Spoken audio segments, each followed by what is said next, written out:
வணக்கம் சொந்தங்களே.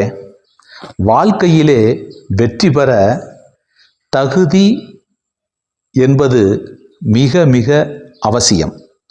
அதாவது தகுதி என்கின்ற அந்த 3 எழுத்தில் தா என்பது தன்னம்பிக்கையை குறிக்கிறது. கு என்பது குறிக்கோள், எய்மை குறிக்கிறது. இந்த தி என்பது திட்டமிடல், சரியான ஒரு திட்டமிடலை குறிக்கிறது. ஆக இந்த தகுதி என்ற இந்த 3 எழுத்தை தலையாய மந்திரமாக கொண்டு நாம் வாழ்க்கையிலே செயல்பட வேண்டும். தன்னம்பிக்கை, குறிக்கோள், திட்டமிடல். இந்த திட்டமிடல் என்பது மிக மிக அவசியம். அந்த திட்டமிடலுக்கு ஏற்றவாறு இந்த தன்னம்பிக்கை என்பது அதைவிட அவசியம்.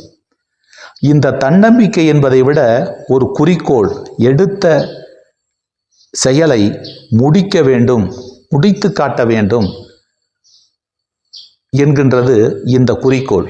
ஆக இந்த தன்னம்பிக்கை, குறிக்கோள், திட்டமிடல், இந்த தகுதி என்ற 3 எழுத்து தாரக மந்திரத்தை வாழ்க்கையிலே அடிப்படையாக வைத்து பயணிப்போம். நன்றி, வணக்கம்.